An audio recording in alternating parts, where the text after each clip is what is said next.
네, 안녕하세요. 성공 취업의 시작 취업정보센터의 김승재입니다. 안녕하세요. 이은정입니다. 네. 자, 요즘 취업난이 심해지고 있어서 그런지 모르겠습니다만 취업 사기라는 것이 기승을 부리고 있다고 합니다. 네. 최근에는요, 국내 최대 자동차 회사니까 현대차겠죠. 현대기아차 간부를 사칭해서 영세 정비공들을 상대로 네. 입사시켜주겠다고. 네. 4억 4천만 원이나 편취한 사기범이 구속이 됐다고 그럽니다. 네. 그리고 또 학교 관계자를 사칭하거나 청약 철회를 할 수 없는 것처럼 속여서 취준생들을 2번 울리는 인터넷 취업 강의 피해 사례도 있다고 합니다. 그래요. 취업이 절박하기 때문에 더 이런 피해를 겪는 게 아닐까 생각이 드는데요. 네. 취업이 절박할수록 뭘 해야 되죠? 저희 잡정보센터와 함께 해야죠. 그렇습니다. 네. 취업에 대한 고민과 걱정이 있으시다면 저희 잡정보센터 전화 02-397-7984나 그리고 화면 아래에 지금 현재 나가고 있는 이메일로 신청을 해주시면 무료 컨설팅, 믿을 만한 컨설팅을 받을 수 있습니다. 네, 여러 방송들이 있지만 저희가 지향하는 방송은 저희가 회식 자리에서 얘기했습니다만 네. 어떤 컨설팅 이런 그런 고민 상담 이런 것보다는 결과적으로 이렇게 속 편하게 여러분들과 이렇게 얘기할 수 있는 그런 자리를 저희가 마련한 거기 때문에요. 걱정하지 마시고 혼자 끙끙 앓지 마시고 언제든 연락 주시길 바라겠습니다. 네. 취업 준비생들에게 활짝 열려 있는 방송 잡정보센터 금요일 순서 지금 바로 출발합니다. 왜 너를 떠나보냈었는지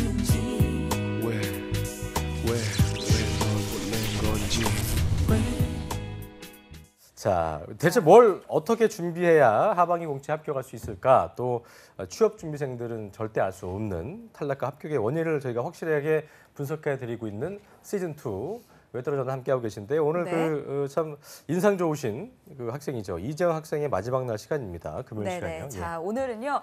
토탈 파이널 종합 컨설팅 시간입니다.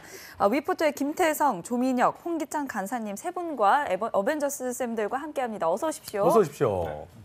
반갑습니다. 자, 오늘 4흘째 맡고 있는데요. 기본적으로 굉장히 인상이 좋아서 저희가 이분 참 또 좋아요. 굉장히 좀 좋아하는 느낌이었습니다. 네네. 저희 스튜디오에 나오고 있는 이번 주 왜 떨어졌나의 주인공 한국산업기술대학교 이재영 학생도 오늘 함께하겠습니다. 어서 오십시오. 어서 오십시오. 안녕하세요. 한국산업기술대학 재학 중인 이재형입니다. 네. 네. 잘생겼어. 잘생겼어요. 오늘도 잘생겼나요? 그죠? 아닙니다. 네. 비결이 네. 뭐예요? 제가 알려주면 안 될까요? 미모의 비결이 뭡니까? 뭡니까? 제가 알려주면 안 될까요? 그걸 왜 태훈 씨가 알려주는지 모르겠습니다만 알려주시죠. 예. 얘기하세요. 네, 멋쩍네요. 저도 얘기하려니까. 비결이 뭐예요? 좀 미모 보니까 합니까? 어머니가 이쁘셔서 아, 잘생기셔서. 어머니가 미인이시군요. 네. 그러면 유전자가 방송의 좋은가 어떤 봐요. 정체성이 뭔지 저는 그러니까요. 어쨌든 왜요? 많이 불안합니다. 자세히 이걸 얘기해 그런 건 주는데. 받아주지 마. 그래요. 그냥 알겠습니다. 네, 자, 오늘 자, 마지막 날이어서 네, 아쉬운 마음이 마지막 드는데요. 시간입니다. 예. 그래서 오늘 쌤들에게 물어보고 싶은 거 마음껏 다 물어보길 그래요. 바라겠고요.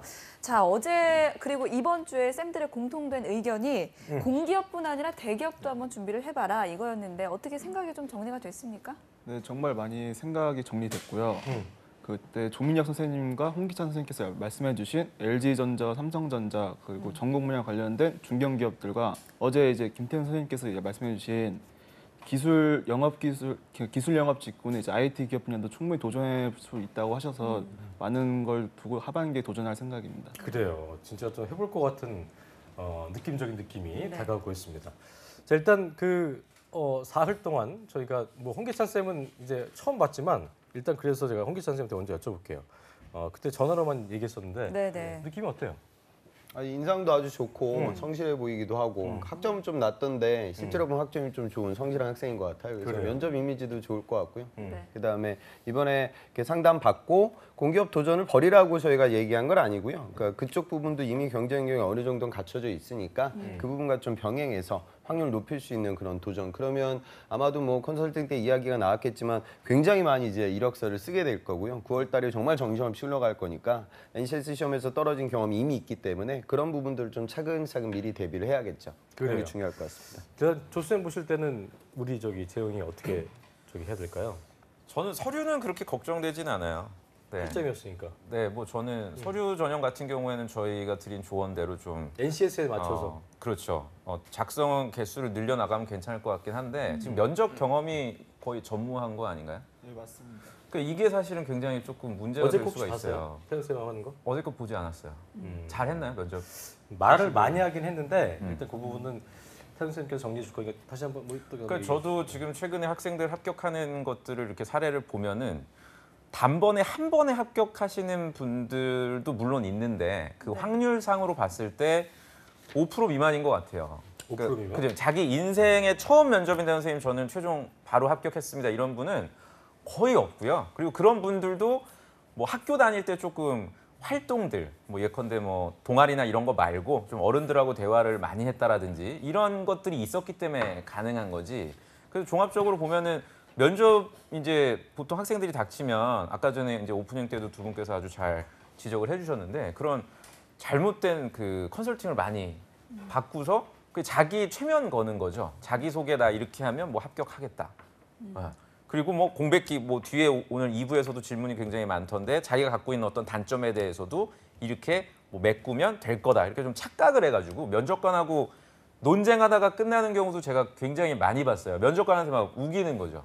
뭐 예를 들어서 자네는 4학년 때부터 학점이 좀 높지 않은 것 같은데 원래 전공에 대해서 관심이 없었나 이렇게 물어보면 그냥 인정을 해야 되는데 아 그렇지 않다고.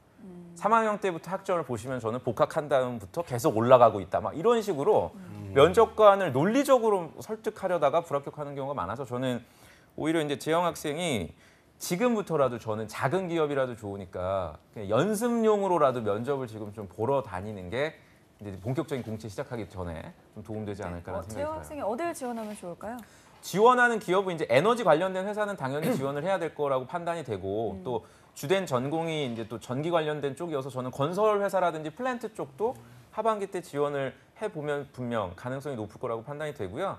공기업이 그래도 가장 선호도가 높은 그 회사들이 에너지 쪽이잖아요. 한수원이라든지 이런 쪽이 필기 시험이 좀 까다로워요. NCS 그 전형 자체가. 그래서 네. 그 부분은 미리부터 지금 좀 대비를 해야 될 필요성이 있을 것 같아요. 그렇군요.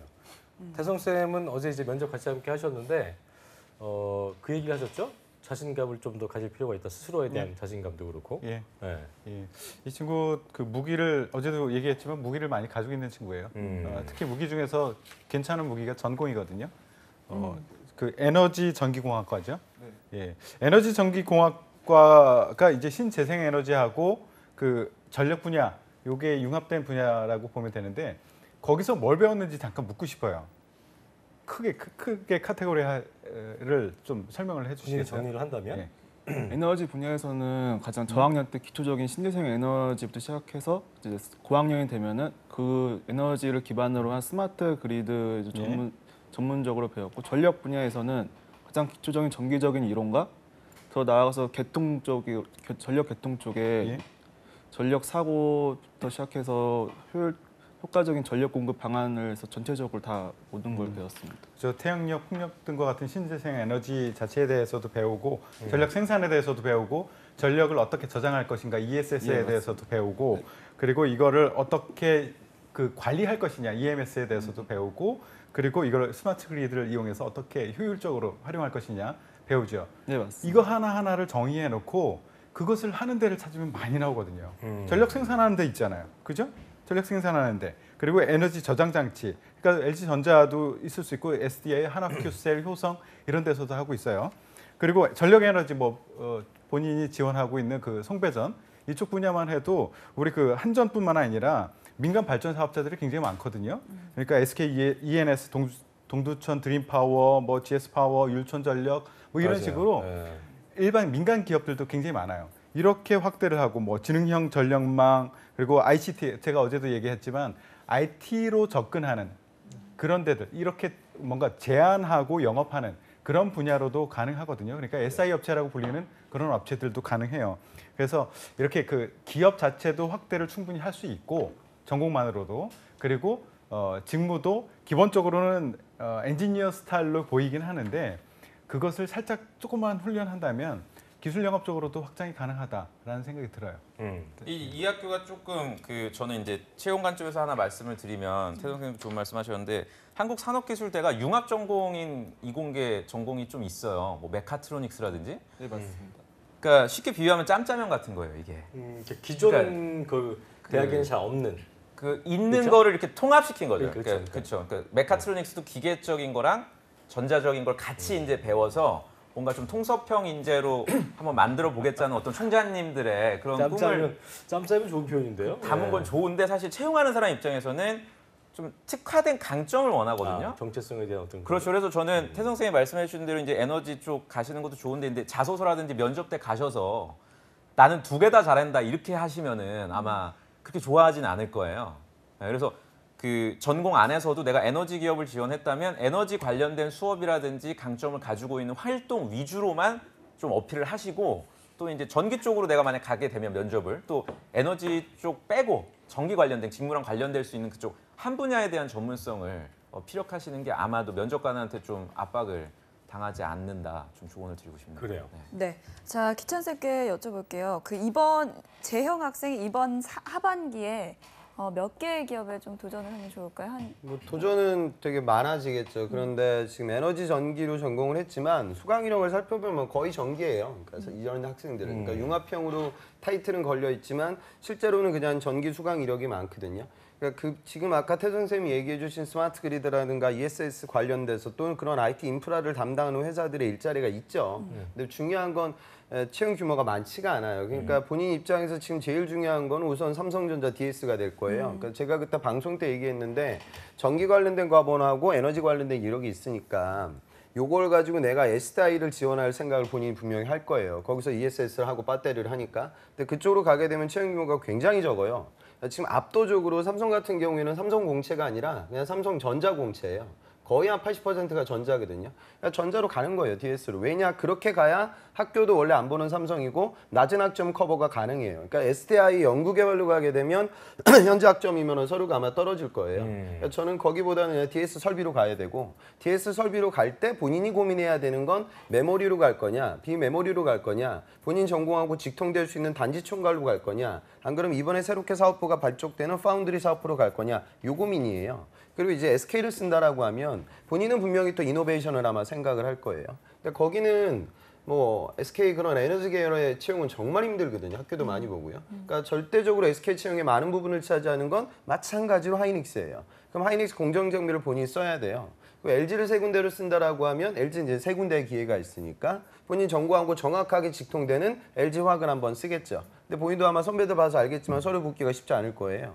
그 다음에 이제 LG 디스플레이를 공정 장비를 쓸 거고요. LG전자는 보나마나 본인 전공하고 직통되는 VC를 쓸 거예요. 방송 보는 분들 중에 이 VC, MC 이런 거 모르시는 분들은 나중에 공고를 꼭 좀 살펴보세요. 그래야지 미리미리 이공계되는 플랜을 짤 수가 있어요. 근데 VC도 이제 선호도가 워낙 높기 때문에 또 쉽지가 않을 거예요. 그 중에서 제가 보기에는 서류 합격률이 제일 높은 데는 LG 디스플레이가 될 거예요. 그러니까 그런 식의 플랜을 잡아서 그러니까 물론 본인이 에너지하고 전기하고 융합형으로 학문을 했는데 그런 부분들을 직통시켜서 도전할 수 있는 에너지와 전기 시스템 인프라 관리 직군으로 도전하게 되면 채용 규모가 많지 않다는 거죠. 그러니까 제가 말씀드리는 건 그냥 제조업 산업에서 가장 지금 많이 뽑는 포지션을 이공계들은 절대 버리면 안 돼요. 그럼 채용이 정말 힘들어져요.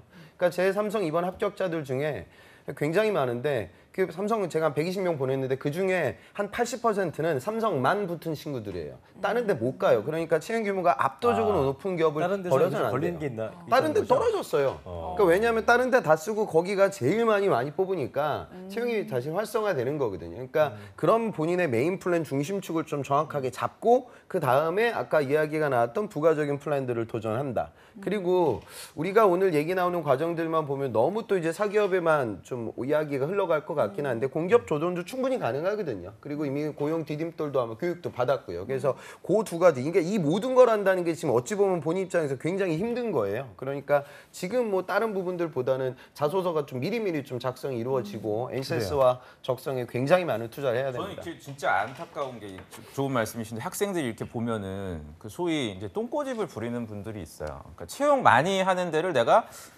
굳이 가서 미래가 있냐? 또 이렇게 접근하는 분들이 있거든요. 내가 삼성전자는 뭐 최후의 마지막 카드다. 또 이제 이렇게 얘기하는 구직자들도 있는데 여러분들 지금 이렇게 채용 규모가 많은 게 제가 볼 때는 향후에 이만큼 많은 채용 규모가 또 있을까라고 싶어요. 그 지금 구직 시장 자체도 이제 많이 얼어붙을 거고 정부에서도 많은 투자는 하는데 그게 또 시간차가 있기 때문에 지금 영상 보시는 분들이 저는 이번 하반기 때 채용 규모가 많은 데는 반드시 쓰셔야 돼요. 하이닉스도 그렇고. 그렇죠. 그러니까 결론적으로는 삼성도 어쨌든 그렇고. 저희 같은 전문가들이 조언 드리는 거는 네가 리스크를 감당해라고 말씀드리긴 어려워요. 왜냐하면 이게 하나의 투자하는 입장인데 자기 인생에 그렇죠. 대해서. 그러니까 네. 규모가 큰 데는 여러분들이 당연히 절대 버리시면 안 돼요. 제가 이 말씀을 왜 드리냐면 학생들 이렇게 만나다 보면은 그 뭐 G사트 준비를 내가 꼭 해야 되냐. 어차피 뭐 삼성에 입사해봤자 나중에 뭐 또 퇴사한다고. 그러니까 이렇게 좀 너무 안일하게 비현실적으로 접근하는 그런 구직자분들은 좀 경각심을 좀 가질 필요가 그래. 있을 것 아까 같아요. 저기 나는 그 기찬 쌤 얘기 중에 120명 중에 삼성만 된 친구. 그러니까 그런 케이스들이 굉장히 꽤나 있을 거기 때문에 그러니까 예를 들면 뭐 학교도 그렇고 학점적으로도 그렇고 좀 그 어려운 친구들이 있어서 그런 친구들이 삼성에 들어갈 수 있는 어떤 그런 자격이라든가 그런 기회가 된다면 물고 늘어지는 게 중요하다는 거 다시 한번 재학생 저희가 같은 경우도 이번에 말씀드리겠습니다. 전자를 썼는데 여자분이 전기공학과인데 숭실대학교 음. 취업 준비 전혀 안 했어요. 그냥 G사트 공부만 조금 한 거죠. 근데 이 친구가 G사트는 됐는데 삼성전자로 지원했는데 아까 홍 쌤이 말씀하신 SDI로 합격을 합니다. 그러니까 회사 자체가 바뀌어 버린 거예요. 그러니까 이분 같은 경우는 굉장히 황당했지만 어쨌든 최종적으로 합격을 했습니다. 그만큼 그 수용할 수 있는 범위가 넓어졌다는 거거든요. 지금 전자나 이쪽 뭐 그 분야가. 그래서 너무 여러분들이 나는 이게 준비한 게 없는데 과연 될까? 뭐 또 다른 스펙을 쌓아야 되지 않나? 이러지 스스로에 대한 마시기 의심은 좀 바랍니다. 버리시고 그렇죠. 그 시간에 네. 좀 집중하는 게 중요하지 않나 네. 생각을 해보게 됩니다. 네, 맞습니다. 아까 좀 일단 뭐 마지막 예. 날이니까 뭐 자소서에 대해서 또 소재 관련해서 조언을 그래, 좀 홍 쌤도 들어봐야 될 얘기했었고요. 텐데요. 일단 설악산 같은 지난번에 이제 민혁 쌤께서도 이제 쓰지 말라고 했는데 그런 경험을 쓰면 안 그래, 되니까 본인은 뭐 힘들었지만 어떤 거 이런 건 절대 쓰지 마라 아니면 이런 걸 꼭 써라 이런 것들이 있을까요, 기찬 쌤? 그러니까 저는 자소서 쓸 때 너무 많이 투자 안 했으면 좋겠어요. 그러니까 자소서도 물론 잘 써야 되겠지만, 그러니까 본인 입장에서는 인적성이 더 중요하다는 말씀 드리고요. 왜냐하면 공기업도 이제 서류가 많이 붙어요. 그러니까 그 부분을 생각해야 되고, 그 다음에 물론 이제 잘 쓰긴 써야 되니까 거기서 중요한 부분은 뭐 설악산이나 아마 뭐 취임생활 이런 얘기가 아마 있었던 것 같은데, 그거보다는 이제 민간 기업에서 본인이 체험했던 경험, 광명전기에서 벌어졌던 경험, 그 다음에 에너지라는 부분이 이제 아까 제가 말씀드렸다시피 공학적으로 깊이 있게 들어가진 않았을 거예요. 그런데 전기하고 연결될 수 있는 프로젝트들이 분명히 있었을 거예요. 그러니까 스마트 그리드라든가 ESS 관련돼서 뭔가 좀 조사해보고 발표했던 이력도 분명히 있을 거고요. 그다음에 전기 전공 관련돼서 본연의 송전 배전과 관련된 덩어리 하나. 그 다음에 아마 회로도 좀 들었을 거니까 인베디드 관련된 프로젝트도 하나 정도는 있을 거예요. 그래서 내가 전공 이력을 통해서 스마트 그리드라든가 ESS처럼 아주 신세대, 그러니까 추후 벌어질 수 있는 기술 트렌드를 따라갈 수 있는 그런 안목을 배웠고, 그리고 전기공학의 기본적인 거시적인 시스템 제어를 배웠고, 또 요즘 핫한 뭐 인베디드 관련된 일부 프로젝트들을 배웠다. 그럼 여기서 그냥 한 덩어리 나오는 거죠, 그죠? 여기 세 덩어리 나오고, 그다음에 본인 아까 그 회사 생활하면서 벌어졌던 이야기 한 덩어리 나오고, 이것만 나와도 벌써 한 네 덩어리 정도는 가능하죠. 근데 거기서 뭐 설악산이라든가 취미생활에 부득불 꼭 들어갈 필요는 없으니까, 물론 너무 딱딱하게 적으면 안 되니까 뭐 인성적 이야기도 좀 적긴 적을 거예요. 그래서 요 정도 플랜 잡고, 그러니까 왜냐면 제가 이 말씀을 드리는 이유가 이 컨설팅을 받고 나서 본인의 자소서 개수가 계획보다 3배는 늘어날 건데, 그거 하나하나 다 뭐 또 쓰다 보면은 적성 공부 제가 보기엔 못할 것 같아요. 그러니까 복붙하라는 소리는 아니지만 어느 정도 내가 접근할 수 있는, 다시 말해 LG 디스플레이에서 본인을 뽑을 때하고 공정 장비에서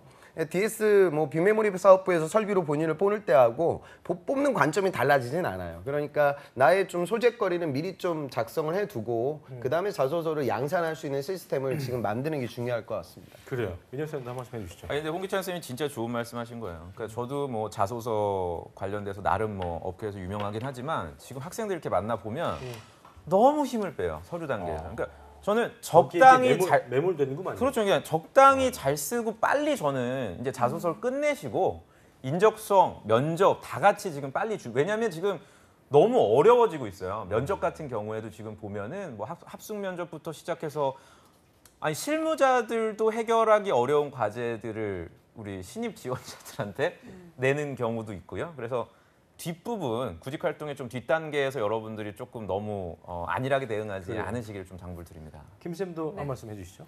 그 소재가 참 좋다고 했죠. 그러니까 전공이라든가 인턴 경험이라든가 그 디딤돌 굉장히 좋은 소재를 갖고 있어요. 거기서 무엇을 뽑아내느냐하고 무엇을 타겟하느냐 이걸 같이 신경을 써야 될 것 같아요. 아까 그 홍 쌤이 좋은 말씀 많이 하셨는데 이제 그것을 어떤 관점에서 쓸 거냐라는 것도 분명히 얘기를 해야 돼요. 나 이런 거 해봤다, 이런 거 해봤다, 이런 거 해봤다가 아니라 이런 걸 해봐서 어떤 역량이 있다라는 것을 내가 보여줄 수 있어야 되거든요. 그러니까 그 역량이 있다라는 것은 어제 제가 그 차 마시면서도 잠깐 얘기했지만 내가 이것을 그냥 이런 것도 잘할 수 있어, 이런 것도 잘할 수가 있어가 아니라 그쪽에서 필요한 게 무엇인가를 먼저 좀 생각해보고 여기서는 무엇을 필요로 할까? 그거 생각해보고 그거와 관련된 것을 집중적으로 포커스해서 연결시켜주는 것이 굉장히 중요하다는 말이죠. 네, 알겠습니다. 자, 재영 학생 오늘 마지막 날이니까 혹시 궁금한 거 있으면 지금 다 봤더니 보니까 물어보시면 우리 방송 끝나고도 내려가서 그렇게 열심히 많이 물어봤대요. 그러니까요. 되게 좀 모범생, 되게 열정적인 것 열정적인 같은데요. 학생인데, 물어보십시오. 네.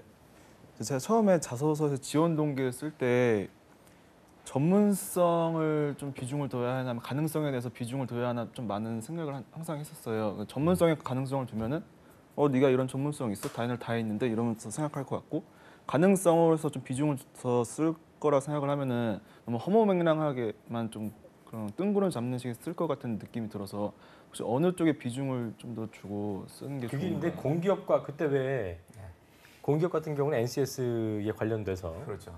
NCS 맞춤으로 써야 된다는 얘기 했기 때문에 그렇죠. 이게 회사별로 다를 것 같은데 제가 볼 때는. 어떻게 제가 답변을 드립니까? 아니 저는 자소서에 대해서 너무 많은 얘기를 드려가지고 사실 엊그제 제가 그죠. 또 하는 건 좀 겹칠 것 같아서 그리고 저기 홍 쌤이 네, 다른 또 전문가님들 뭐 의견이 전문성과 가능성에 대해서 본인을 그렇게 좀 심도 깊게 들어가서 소재거리에 대해서 고민하는 부분들은 좋은 것 같긴 한데요. 그러니까 뭐 지금 본인이 경력사원 뽑는 건 아니에요. 그러니까 NCS라는 채용 자체도 원래 이 전체적인 국가 채용 시스템의 변화에 맞춰서 특히나 이제 경력자들이라고 하면 해당 직무를 수행할 수 있는 과거의 경력들이 있으니까 그런 부분들을 체계화시키고 교육하고 평가할 수 있는 어떤 시스템을 잡아놓은 거예요. 그런데 신입이라고 하면 물론 이제 이력이 있긴 하겠지만 그 부분들이 막 굉장히 경영 전문가처럼 얘기할 수준은 아니거든요. 그러니까 결론은 뭐냐면 뭐 이런 것들을 전문성, 가능성까지 따지면서 고민할 필요도 없어요. 그냥 내가 학부 시절 때 열심히 한 거 적어놓으면 돼요. 그럼 그거 관련돼서 질문 받고 그거에 대해서 내가 설득해가지고 면접장에서 디펜스 할 수 있는 그 정도 바운드리라고 하면 그냥 적으시면 되는 거니까 이렇게까지 심각하게 고민할 필요까지는 저는 없을 것 같아요. 그러니까 지금 그러니까 제가 보면 성격도 되게 꼼꼼할 것 같은데 이런 친구들이 자소서 양산 자체가 좀 힘들어지니까 저는 그걸 좀 드리고 싶고요. 그러니까 저는 이런 거 다 떠나서 그냥 그 말씀 드리도록 할게요. 제가 적성 관련된 문제집도 많이 내고 모의고사도 내고 분석을 해보잖아요. 그러면 채용 시장에서의 적성 시험의 큰 차이점은 뭐냐면 상당 부분이 이제 학교를 따라가요. 그러니까 무슨 소리냐면 우리가 흔히 얘기하는 언수추 관련된 부분들은 물론 내가 공부를 해서 뛰어넘을 수 있는 가능성이 있지만 현실적으로 좋은 학교를 나온 친구들이 언어 수리 추리를 잘 풀어요. 그러니까 저는 어떤 생각을 갖냐면 이게 애초에 취지는 그렇지 않겠지만 우리가 탈스펙 이런 얘기를 많이 하잖아요. 그런데 적성이라든가 NCS를 적용시키게 되면 결국에는 좋은 학교를 나와서 우리 시쳇말로 머리 좋은 친구들이 시험을 많이 합격하는 게 이 바닥의 현실이에요. 그러니까 본인 같은 산업대 나왔던 학생들을 볼 때 제가 안타까운 부분이 뭐냐면 그 학교 시절 때 교육 커리큘럼이 되게 좋아요. 그러니까 우리가 흔히 얘기하는 인서울 상위권보다 실습형 프로젝트를 굉장히 많이 해요. 그러니까 그런 부분들에 대한 소재거리가 워낙 좋다 보니까 서류를 많이 붙는데 인적성 시험장에 가게 되면 거기서 밀린단 말이죠. 시쳇말로 이 친구하고 경쟁할 서울대, 연대, 고대 나온 공대생들 대비. 그러니까 저는 지금 본인한테 있는 리스크는 이 장벽을 내가 과연 어떻게 뛰어넘을 거냐 이거예요. 그러니까 그런 부분들에 대한 투자가 원래 그 투자를 할 수 없게끔 NCS 시험에 계속 유형 변화가 있긴 있어요. 그런데 대한민국 모든 시험이 그러하듯 공부를 하면 그런 부분들을 뛰어넘을 수 있거든요. 그러니까 글쎄요. 저는 아주 그런 마이크로한 부분들에 대한 고민들도 물론 중요하긴 한데 더 시간 투자를 많이 해야 되는 부분은 그 부분이다. 그리고 자소서 관련된 내용들은 그냥 그렇게까지 심각하게 고민하지 말고 이 공학 선배들을 내가 만날 건데 내가 공학 후배로서 학부 시절 때 제일 열심히 한 부분을 진솔하게 담는다. 그리고 면접장 가서 질문 들어올 거니까 감당할 수 있는 수준에서 노출이 된다. 뭐 이 정도만 생각하시면 가늠자가 되지 않을까 싶어요. 그렇군요. 아주 중요한 얘기인 것 같아요. 진짜. 저도 항상 이게 참 속 시원하게 얘기하기 어려운 또 생방이니까 한데 그 채용팀에서도 서류 단계에서 개방을 열어놨죠. 진입 장벽이 낮게. 하지만 변별력을 엄청나게 높여놓은 거죠. 이 필기 시험을. 그래서 우리는 탈스펙이다라고 얘기는 하지만 실제로 면접장에 가보면 결국에는 홍 쌤 얘기대로 어떤 그런 학교 네임밸류가 좀 있는 친구들이 많이 면접장까지 이어오는 경우가 있어서 저는 오히려 역으로 그래서 지금 지방에서 학교 다니시는 분들은 이런 거를 좀 더 이용을 하셔서 평소부터 대비를 한다면 그러니까 내가 지방대인데 면접까지 가잖아요. 그럼 면접관들이 더 유의해서 좀 봅니다. 실제로 그 KT 같은 경우도 지금 이번 주에 면접을 보는 걸로 아는데 제 주변의 학생도 학교가 강남대학교를 졸업했어요. 용인에 있는 강남대학교가 그렇게 수능 성적으로 신간에 높지가 있죠. 않은데 이 친구가 컴퓨터공학과인데 거의 한 구직 활동 지금 2년째 하고 있어요.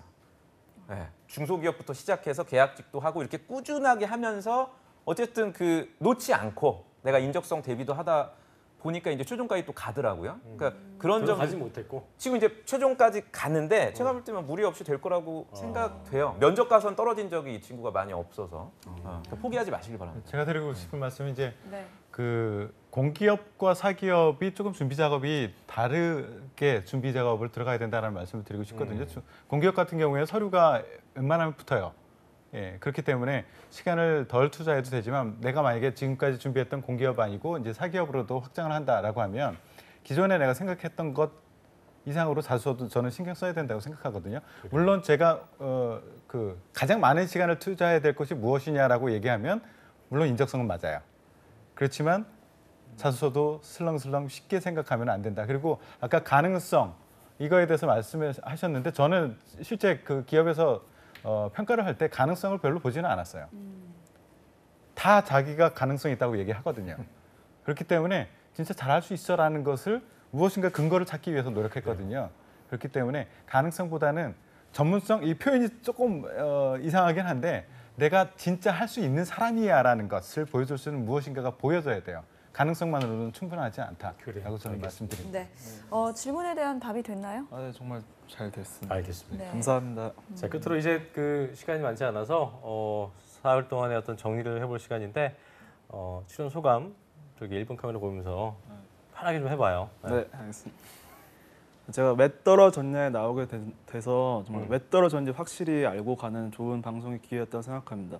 오늘 선생님들의 그런 주옥 같은 조언들을 새기면서 하반기에는 좋은 결과 가지고 돌아오도록 하겠습니다. 감사합니다. 아직도 좀 미사여구가 좀 붙어 있어. 그러니까 내 말을 하라고 했는데 뭔가 좀 수식어가 있기 좀 수식을 좀 버리시고 최대한 내 말을 표현하려는 그 연습을 좀 많이 하시고 자 그리고 다시 한번 또 우리 어머니 아버지한테 네. 어떤 아들 미사여구 붙이지 마요. 예. 편하게 얘기하시라고. 예. 어머니 아버지 여기 방송 나왔는데 많이 배우고 갑니다. 그리고 하반기에는 꼭 취업돼서 이제 하반기부터는 제가 용돈 드릴게요. 사랑합니다. 그래요. 용돈 네. 아주 뭐 중요한 말을 했네요. 용돈 중요하죠. 네, 그렇습니다. 하반기 공채 정말 꼭 합격하게 저희도 응원을 하겠습니다. 그래요. 남은 기간까지 꼭 화이팅 하시고요. 네. 네, 사흘 좋은 동안 소식 고생했습니다. 들려주세요. 고맙습니다. 네, 감사합니다. 네. 자 그리고 오늘 열과성당에서 조언해 주신 우리 세 분은 잠시 후에 저희가 2부에 함께 이어가겠습니다. 네. 자 잡자고센터 1부는 여기서 마치겠고요. 잠시 후 2부에서는 네이버 카페 취업대학교에서 취업 준비생들이 간절하게 남겨준 궁금증을 풀어보는 어벤져스 특집이 마련되어 있습니다. 네, 이번 주는 공기업 채용에 대한 궁금증을 해결해 드립니다. 어디 가지 마시고요. 채널 고정.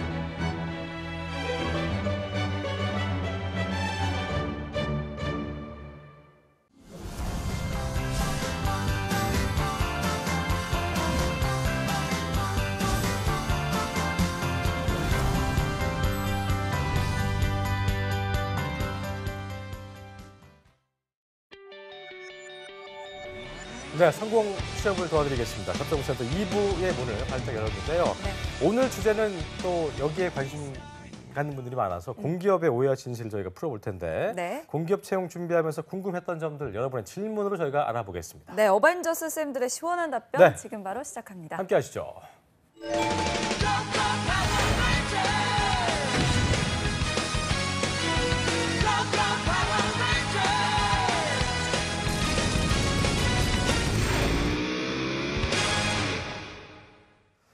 자, 1부에 이어서 취업 컨설팅계 어벤져스 쌤들과 함께하겠습니다. 리포트 김태성, 조민혁, 홍기찬 세 분과 역시 함께하겠습니다. 어서 오십시오. 어서 오십시오. 네, 반갑습니다. 네, 네이버 카페 취업대학교의 학생들의 질문들 한번 받아봤는데요. 네. 한번 보겠습니다. 먼저 첫 번째는 아이폰 에디션이라는 닉네임을 갖고 있는 학생인데요. 먼저 일단 홍기천 쌤부터. 기천 쌤이 예. 읽어주시죠.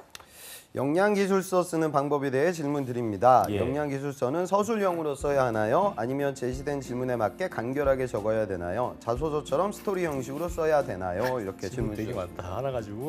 하나 가지고 세 가지의 경우를 얘기해 주셨는데 네네. 전 잘 일단- 몰라서 이거를 영양 기술서 같은 거 써본 적이 없어서 그럼 홍 쌤부터 이게 먼저. 지금 NCS에서 나올 수 있는 항목인데요. 그러니까 기존에 우리가 일반 기업의 자소서 항목들은 뭐 분량이 좀 뭐 천자일 때도 있고 좀 길 때도 있고 자유항식일 때도 있고 때로는 뭐 여러분들 쓸 때 힘든 건 본인 스스로 아예 항목 자체가 없고 공간만 이렇게 부여할 때도 있어요. 그런데 이제 NCS에 나오는 항목들은 굉장히 조목조목 어떤 이력들을 정확하게 기재하라는 가이드라인이 있어요. 그러니까 어찌 보면 구직자 입장에서는 쓰기 편한 좀 거네요. 오히려 쉬워지죠. 근데 구직자 입장에서는 이 친구들은 뭔가 좀 질문이 길어지면 굉장히 두려워해요. 그러니까 오히려 뭐 자기소개해봐라 이런 건 편안하게 생각하고 그러니까 어찌 보면 반대거든요. 그러니까 조건들을 딱딱딱 명확하게 줬으면 그거에 맞춰서 그냥 기재하면 되는 건데 또 그런 부분들이 또 어떤 평가를 할까 이런 의심들을 너무 많이 하는 것 같아요. 그래서 오히려 그렇게 NCS라는 건 직무 역량을 본다. 그러니까 여러분들의 그 직무와 불필요한 역량들을 안 보고 직무와 관련된 역량을 보기 위해서 만들어 놓은 제도예요.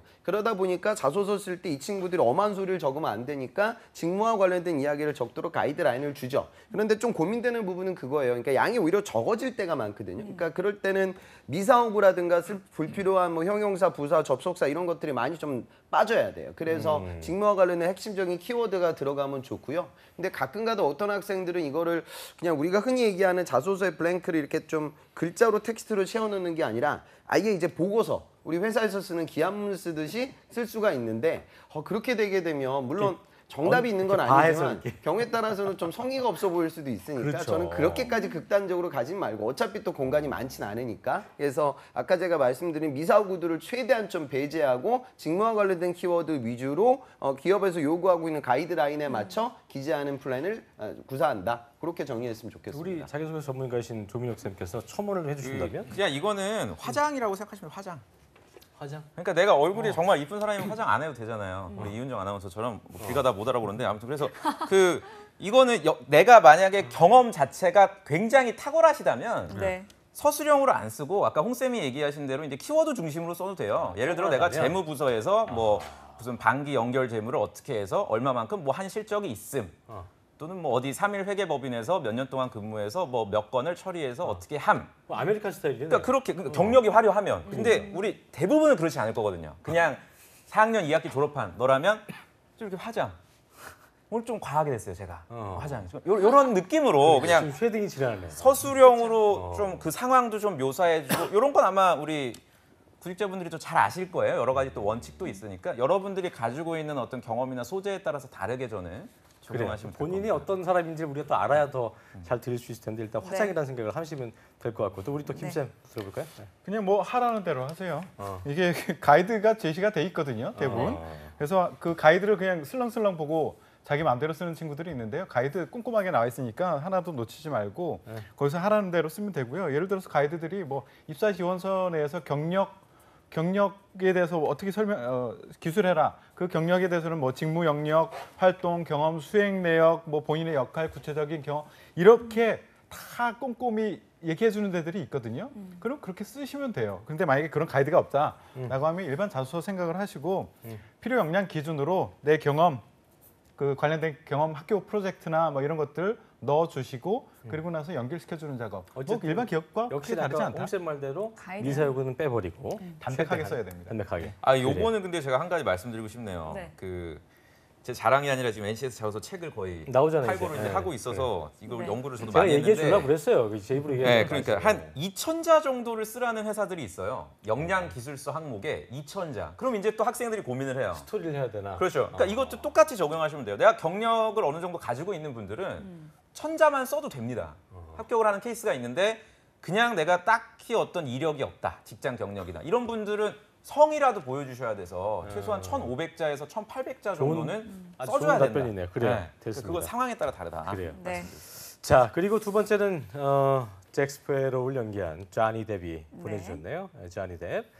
자, 읽어주시죠. 우리 같은 조시네요. 그러니까 조니 뎁이 공백기에 대한 질문을 받으면 어떻게 대답해야 할까요라고 굉장히 담백하고 짧고 짧게. 굵게 좋네요. 네, 이거 좋아요. 질문을 주셨어요. 어떻게 네. 대답해야 할까요? 이거는 나오셔야 됩니다. 한번.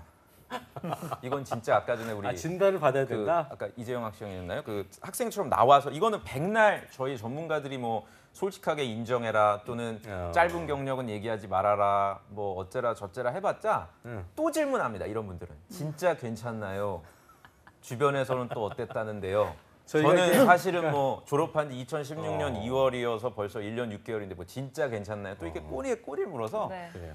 한번 저는 이 공백기에 대한 질문 제가 되게 많이 받고 있어요 요새 이 질문에 대해서 면접 때 공백기가 있으신 분들은 상당히 좀 압박을 하니까 검증을 해야 되니까 면접관들이 김쌤과 홍쌤도 동감을 하실 거라 생각하고 한번 나오세요. 세 네. 분께 한번 확인 사살을 받으시고 그 더 이상 고민이 판도리님에 없기를 이어서 이제 그러니까요. 또이 조니 조니 뎁님도 나오면 좋을 것 기다리겠습니다. 같습니다. 자, 플라이어웨이님도 김쌤께서 소개해 주시죠.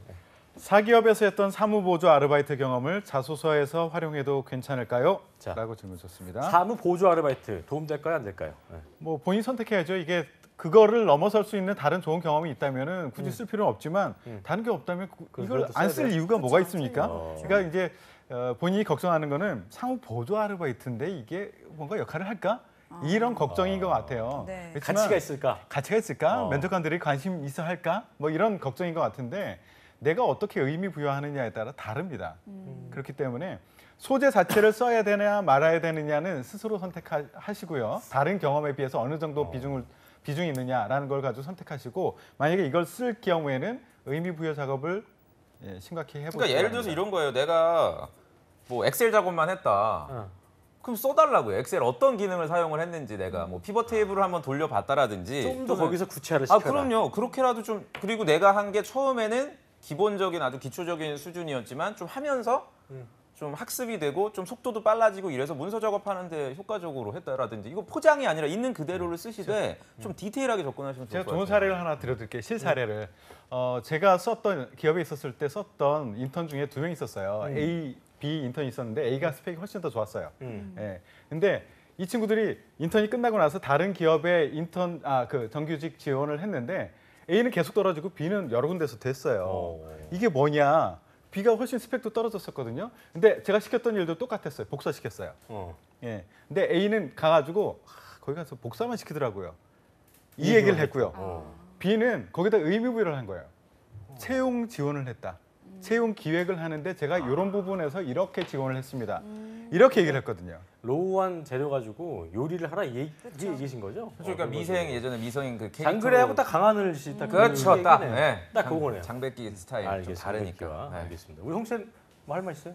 그러니까 엑셀 하나만 똑바로 해도 취업이 될 거예요. 되게 어려운 프로그램이거든요. 저는 예전에 회사 생활할 때 엑셀 어려워. 무슨 원가 피벗 테이블 뭐 하나 되게 비싸게 회사에서 부서에서 돈 주고 샀어요. 그걸요. 매크로 파일까지 많이 들어가 있는데 제가 그걸 다뤄보다가 뭘 하나 잘못 만진 것 같아요. 그래서 이제 계산 로직이 틀어졌어요. 그래가지고 제가 부서장한테 한 달을 욕을 넘어갔던 기억이 있거든요. 그러니까 그 엑셀 하나하나도 욕 먹는 거부터 그러니까. 궁금하네요. 그 누구 여러분들이 상상이 안 가는데요? 그 엑셀 하나도 그 무시할 수 있는 프로그램이 재밌네, 또. 아니에요. 그러니까 회사 들어와서 뭐 브이로그업 정도만 쓰는 게 아니거든요. 그러니까 그런 부분들을 내가 잘 했다. 안 그러면은 좀 거기서 어차피 확인하지도 않잖아요. 면접장에서 뭐 여러분들 엑셀 시켜보진 않아요. 그래서 네. 뭐 거짓말하라는 건 아니지만 그런 기본적인 오피스와 데이터베이스 관리도 나는 좀 잘 할 수 있다라는 설득이 좀 가능해질 수 있는 분들도 계실 거예요. 그래서 그런 분들은 제가 취미 특기 같은 거 쓸 때 특히 정말 엑셀 자신 있으면 특기에다 엑셀도 제가 쓰라고 하거든요. 그러니까 회사에서 정말 많이 쓰는 오피스니까. 그래서 그렇게 좀 작은 부분을 좀 크게 살릴 수도 있고 작은 부분을 무시하지 말라. 그 말씀을 좀 드리고 싶습니다. 홍기찬 쌤을 혼낼 수 있는 사람이 있다니 참 세상은 넓고 괴물은 많다는 것을 다시 한번 아니 느낄 수 있는 짧게만 시간이었습니다. 초원 드리면 네네. 파워포인트는 안 됩니다. PPT 안 돼요? 혹시나 지금 또 내가 우려가 돼서 PPT를 또 뭐 슬라이드를 뭘 애니메이션을 놓고 안 돼. 그건 아니야. 파워포인트보다 엑셀. 왜냐면 회사는 수치적인 걸 중요시하니까. 그래, 엑셀이 알겠습니다. 중요하다는 거. 네, 자, 그리고 홍쌤이 이어서 테크니컬 그 테크니컬님의 받아주세요. 네. 질문 받아주시죠. 공기업 지원 시 전공과 학점의 영향은 어느 정도인가요? 1차원적인 질문이네요. 예. 네, 예전보다는 줄어드는 거죠. 그러니까 우리 옛날에 공기업들은 진짜 뭐 4.0 기본으로 넘겨야 된다 이런 가이드라인이 암묵적으로 다 묵인됐는데 이제 그런 시대는 이제 사라졌으니까 예전보다는 학점 좀 덜 보죠. 하지만 뭐 모든 기업에서 지금 민간기업, 공기업 다 학점이라는 게 취업에 영향을 안 미친다고 하면 그것도 거짓말이니까 네. 지금도 영향을 미치지만 예전보다는 많이 줄어들었다. 그다음에 전공이라는 부분은 이제 지원서 낼 때 NCS의 그런 가이드라인이 명확하게 있으니까 그런 부분들을 고려해서 도전해야 된다. 근데 공기업 쓰는 친구들은 좀 그런 게 있는 것 같아요. 제가 보면은 주로 이제 고시 그러니까 뭐 행시, 고시, 외시, 변시 뭐 이런 거 하다가 떨어졌던 친구들. 이런 친구들 중에 전공이 이제 행정이라든가 법학 전공들이 많거든요. 그래서 그런 부분들이 이제 공기업에 많이 도전을 해요. 근데 공기업은 물론 공익성을 갖고 있고 사업을 하고 있는 부분이지만 어찌됐든 이제 기업이기 때문에 수익을 창출해야 되고 또 내부적인 경쟁이 또 이루어지고 서비스 마인드도 필요하거든요. 그래서 제가 좀 첨언하고 싶은 건 주로 이제 공기업이지 이제 공무원이 아니니까 그 차이점을 정확하게 이해하고 구직 갈등이 이루어지는 게 상당히 중요하다는 말씀을 드리고 싶어요. 그래요. 조쌤 첨언해 주시죠. 자, 저는 좋은 말씀이신 게 좀 학생들이 공무원하고 공기업. 그러니까 공무원은 보수적인 문화가 있지만 신입사원한테 기대하는 게 공기업은 신입사원들한테 굉장히 보수적인 것만을 기대하지 않습니다. 절대. 그 인재상에 보면은 변화를 추구하고 챌린징 해야 되고 이건 사기업과 다를 바가 없거든요. 그러니까 혹시나 여러분들이 자기소개서를 작성하시거나 면접 답변에서 좀 안정적인 걸 좋아한다는 보수적이다. 아직도 이런 답변을 하시는 분들이 꽤 되잖아요. 네. 그러니까 그런 부분에 있어서는 좀 오해하지 마시길 바랍니다. 그래요. 김쌤도 한 말씀해 주시죠. 예, 분명히 줄어드는 건 맞긴 맞습니다. 근데 변화의 중간에 있다라고 보시면 될 것 같고요. 제가 공공기업에 근무하는 친구들한테 좀 한 4명 정도한테 연락을 해봤는데 이 친구들이 하는 얘기 중에 최다 빈출 단어가 뭐냐면은 직무하고 선택, 연결 요 3단어가 가장 많이 나오더라고요. 그러니까 직무 중심으로 가는 건 맞긴 맞는 것 같아요. 그 중심으로 많이 본다라고 얘기하고 근데 이제 너무 많은 것을 나열하듯이 자기를 보여주려고 하는 친구들이 굉장히 많다. 근데 그거보다는 정말로 우리한테 어필할 수 있는 2-3개만 딱 잡아서 집중적으로 얘기를 해줬으면 좋겠다라는 얘기를 하더라고요. 그리고 굉장히 중요한 거 연결 좀 시켜줘라. 네가 그렇게 잘났음을 계속 얘기하지 말고 그 잘남이 우리한테 왜 필요한데 그러네요. 여기까지를 좀 얘기를 해줬으면 정말 좋겠다라는 얘기를 많이 하더라고요. 이틀 전 그 민혁 쌤이 우리 재영이 학생 그 자기소개서 보면서 8점 주면서 좋은 게 많은 소스가 많은데 나열을 해놔갖고 지적하신 적이 있었는데 뭐 그런 부분들도 생각이 나는 직무 기술서 뭐 이런 거 요즘에 직무 NCS 뭐 이런 거 강조 많이 하다 보니까 본인이 사실이 아닌 것을 쓰는 친구들도 상당히 있는 것 같아요. 그 얘기를 많이 하더라고요. 제가 연락했던 친구들이. 그러니까 자기는 뭐 회계 동아리도 했고 회계 자격증 준비도 했고 그랬는데 IFRS를 물어보면 모른대요. 그런 친구들이 있는 거죠. 그러니까 그걸 물어볼지 몰랐나 보죠. 예.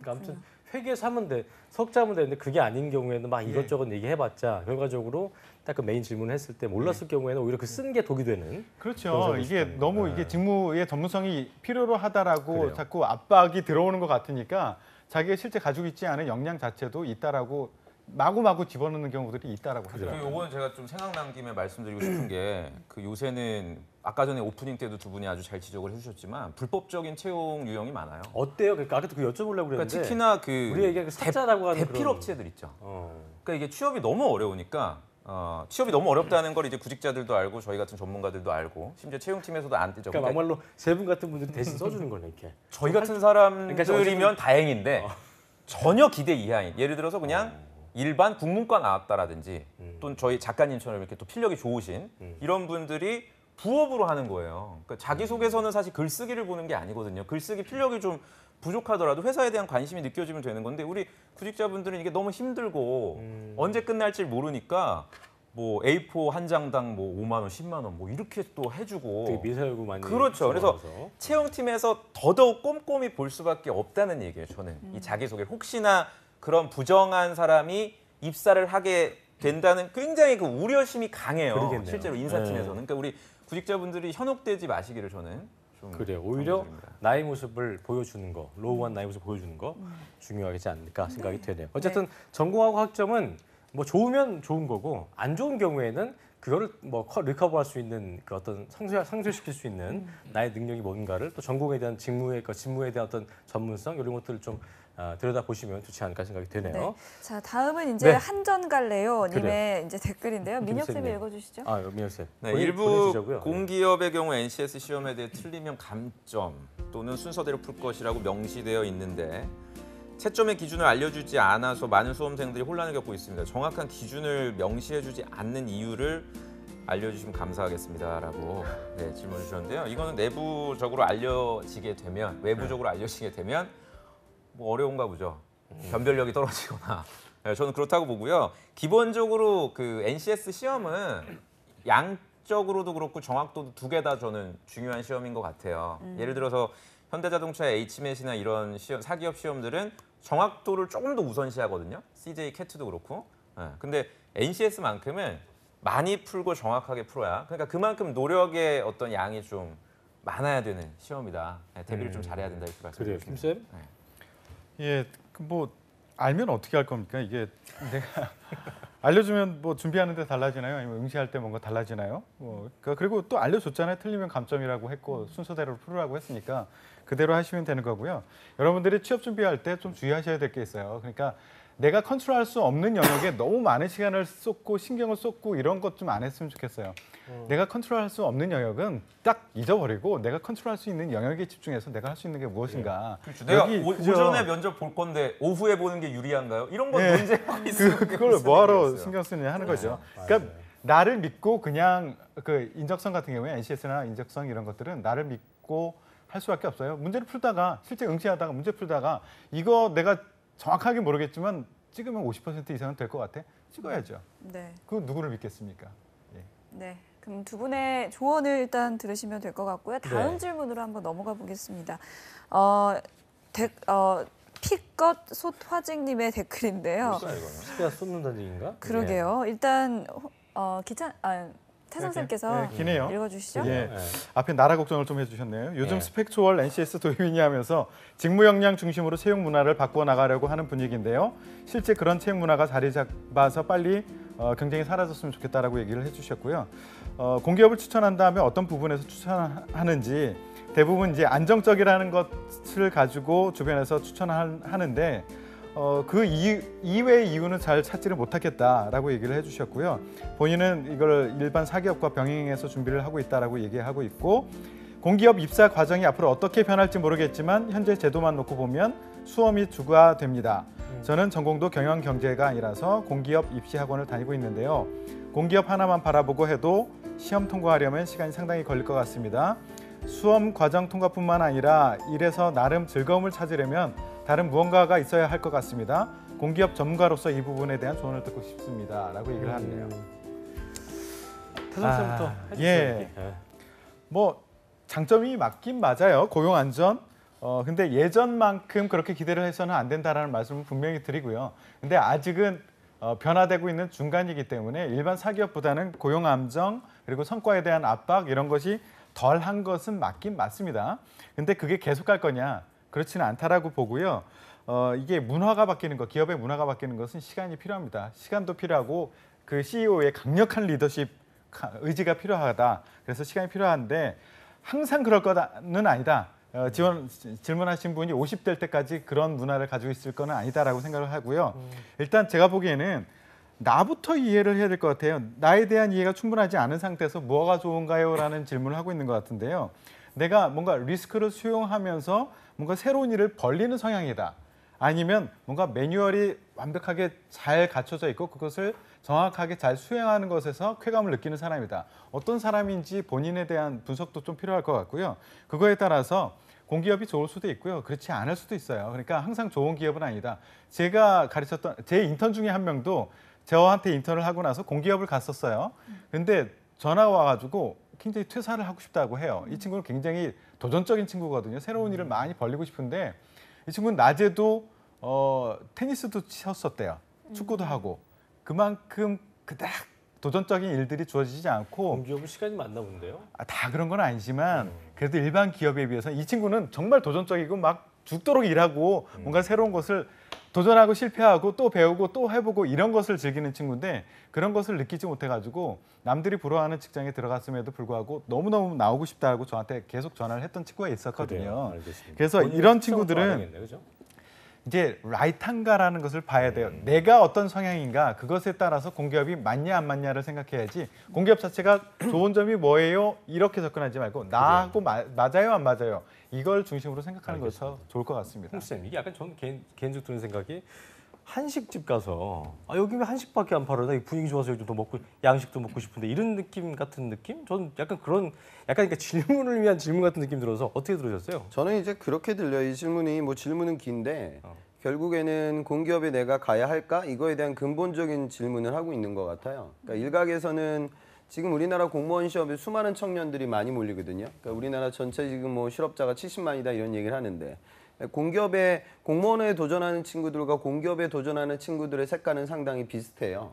그러니까 저는 개인적으로 저는 부자가 되는 게 제 꿈이거든요. 근데 공기업이나 공무원을 도전하는 친구들은 부자가 되겠다는 꿈은 포기한 거예요. 그러니까 공무원이나 공기업에 가서 부자가 될 수는 없어요. 우리 모두가 알죠. 그러니까 이 경제 성장이 저성장 시대이기 때문에 내가 그곳에서 파이팅 있게 싸워가지고 부자가 되는 건 포기한 거니까 그냥 안정적으로 갈 수 있는 일을 찾아 수많은 구직자들이 공무원 시험과 공기업을 생각을 해요. 근데 저는 그렇게 흘러가진 않아야 된다고 생각해요. 그러니까 국가적으로 공무원을 하는 사람이라고 하면 투철한 국가관과 국민들을 대상으로 한 서비스 마인드를 가진 사람이 공무원이 돼야겠죠. 그러니까 이런 가치관의 차이가 아니라 그냥 이래 저성장 시대고 취업이 힘들고 오랫동안 직장생활을 하기가 어려운 고용시장의 노동성이 유연화되고 있는 이 리스크 때문에 내가 공기업이나 공무원을 도전하게 되면 저는 글쎄요. 그러니까 장기적으로 본인의 삶이 좀 흔들리지 않을까 그런 생각도 가져요. 그러니까 뭐 지금 논술도 그렇고 면접장 가서도 그러니까 공기업의 어떤 어려운 부분들도 알고 그 공익적인 목적의 특징에 대한 깊이 있는 이해가 좀 여러분들에게 있었으면 좋겠어요. 그러니까 한전은 그렇잖아요. 우리 지금 LH공사가 부채가 예전에 100조까지 찍었고 지금이 한 70조 정도로 많이 다운됐는데 우리나라 공기업들은 부채들이 되게 많아요. 그러면 일각에서 한국전력이 만약에 적자가 나면 야 너희들은 방만 경영하는 거다. 경영활동을 사기업처럼 타이트하게 관리해가지고 실적을 높여라 이런 압박을 하고요. 근데 한전이 이제 작년에 실적이 좋았어요. 실적이 좋으면 또 요거도 먹어요. 너희들은 그러면 우리 누진세 이런 거 적용시켜가지고 일반 가게들한테 전기세 많이 걷어서 너희들은 내부적으로 성과급 잔치하는 거야? 뭐 그러거든요. 그러니까 공기업은 이런 어떤 민간 기업과는 다른 아주 독특한 특징을 갖고 있고요. 그 존재 유무에 대한 관점을 여러분들 이해하고 있어야 돼요. 그래야 나중에 내가 그 기업에서 사회생활하는 부분에 있어서 또 취업을 하기 위해서 그 공기업에 있는 임원분들은 그 산업에 대한 프라이드와 자신감을 갖고 직장생활을 영속하고 계시거든요. 그러니까 그런 좀 가치관에 대한 고민을 하고 이런 생각을 했으면 좋겠어요. 그냥 단순히 민간 기업이 힘들고, 그러니까 공기업 도전하는 친구들의 특징이, 그러니까 이게 다는 아니에요. 오해는 마시고요. 어떤 분들은 야 내가 여자니까, 내가 학교가 좀 안 좋으니까, 내가 경험이 지금 없으니까, 야 공기업은 공평하게 평가라니까 학교 차별과 여성 차별이 없으니까 나 공기업에 가야지.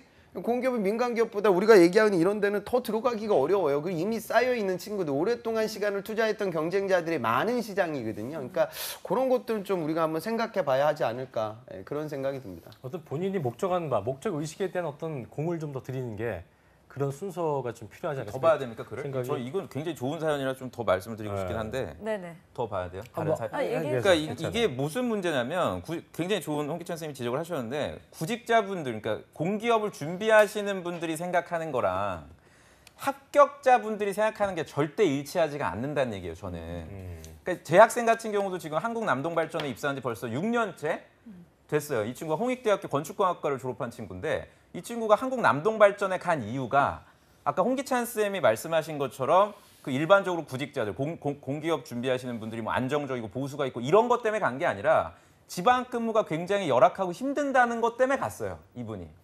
그러니까 내가 젊은 나이 때 조금이라도 회사를 위해서 기여도 하고 건축공학과지만 내가 더 열심히 하고 싶어서? 그렇죠. 플랜트 쪽에 대단한 활용될 수 친구네. 있구나. 영업 화력발전소 이쪽에. 그래서 거기를 타겟팅으로 했더니 한 3년 정도만 힘들게 직무를 시키고 지금 인사팀 업무를 하고 있어요. 그러니까 사기업이나 공기업이나 기본적으로 회사기 때문에 맞아요. 지금 같은 마인드 그냥 준비생들이 생각하시는 그 마인드로 가시면 면접 때 10중 8구 떨어질 수밖에 없으니까 좀 사고방식을 바꿔주시는 게 좋을 것 어떻게 같아요. 보면은 그 본인의 목적 의식에 대해서 굉장히 애를 쓰는 친구가 이렇게 대충 생각하는 친구와 비교했을 때 굉장히 기분 나쁠 수도 있을 것 같기도 하고, 그러니까 그렇죠. 본인이 하고 싶어하는 직무에 대한 고민을 좀 더 해보고 어떤 게 맞는지에 대한 그 공을 들여야 된다는 걸 제가 좀 말씀드릴 수 있겠고요. 네. 하나만 더 알아볼 텐데 네네. 시간이 많지 않긴 한데 이거 홍기찬 선생님께서 이게 네, 시험 네. 관련 얘기인데 일단 홍기장께서 갓화, 그 가득화요? 갓화님의 가득화? 이분 댓글 짧게 답답한 것 같은데 소개해 주시죠. 좀 봐주세요. 각화요? 14페이지. 네. 예. 전기공학과 예비 졸업. 정신 차리세요. 예. 되게 기네요.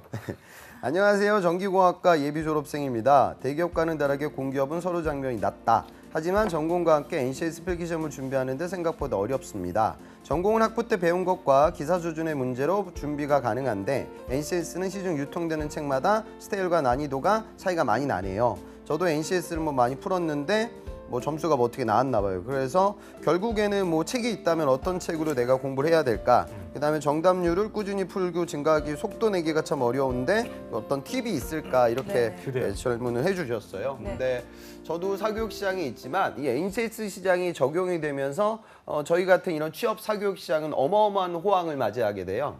그러니까 무슨 소리냐면 어떤 이 교육 시장에 변화가 생기게 되면 여러분들처럼 불안해하는 사람들이 있고요. 교육 서비스라는 건 결국 그 불안함을 해소해주기 위한 부가적인 서비스를 제공하니까요. 그러니까 시중에 나와 있는 책들이 참 많아요. 근데 좋은 책도 있고 사실 안 좋은 책도 있죠. 근데 이게 그럴 수밖에 없는 게 뭐냐면 그 공부를 좀 한 친구는 알 텐데 지사은요 서점에 가서 문제집을 보면 비슷해요. 왜냐하면 체계가 이미 잡혀져 있어요. 그러니까 굉장히 오랫동안 지속된 시험이고 이미 족보라든가 기출 문제들이 많이 노출됐으니까 그래서 항상 또 그렇게 나와요. 근데 문제는 NCS는 이게 적용된 지가 초창기이기 때문에 이게 다음번에 또 이 기업이 어떻게 낼지도 모르고 전혀 바뀔지도 모르고 지금 가늠이 안 돼요. 그런데 이 시험이 어렵거든요. 그렇다고 또 준비를 안 할 수도 없는 노릇이고 이런 식이죠. 그래서 문제를 풀 때 어떤 특정 유형을 내가 정확하게 인지한다기보다 통상적인 적성에서 파악하고 있는 언어 수리 추리 자료 해석이 근간은 비슷해요. 그러니까 자료를 독해할 수 있는 능력 자체가 올라가야 돼요. 그러니까 그런 부분들은 단순 유형보다는 문제를 내가 분석하고 좀 정해진 시간에 내에 풀 수 있는 그런 연습들이 이루어져야 되거든요. 그러니까 결론은 뭐냐면 지금 정확하게 매칭될 수 있는 문제집은 없어요. 그럼 저는 이 말씀을 드리고 싶어요. 어차피 상대평가거든요. 경쟁자들이 많이 푸는 문제는 나도 풀어봐야 돼요. 왜냐하면 걔네들이 그걸 공부했으면 그걸 맞힐 거니까 나도 따라 맞춰야 되잖아요. 결국에는 좀 많이 판매되는 문제를 풀 수밖에 없는 게 왜냐하면 지금 불확실하니까 그레이한 시장이니까 좀 완벽하게 매칭은 안 되지만 울며 겨자 먹기로 다른 친구들과의 비슷한 문제풀이는 이루어져야 나의 취업 경쟁력이 여기 올라간다. 자, 그렇게 판단하는 게 바로 좋죠. 별다방 받으실 분 뽑아주세요. 한 명만. 예. 별다방이요? 저는 제가 보기엔 아까 그 조쌤께서 이야기하신 이 공백기 관련돼서 물어보신 조니대 여기 조니대. 방송 조니대. 나왔으면 하는 바람에서 이분께 나왔으면 여성분 바람. 드리도록 네, 하겠습니다. 조니대님. GPD 저 애써 주시고요. 자, 네, 오늘 네. 세 분 함께했습니다. 고맙습니다. 고맙습니다. 예. 네. 자, 저희는 주말 잘 보내고요. 다음 주 월요일 10시 이곳에서 다시 만나 뵙겠습니다. 여러분 고맙습니다. 고맙습니다.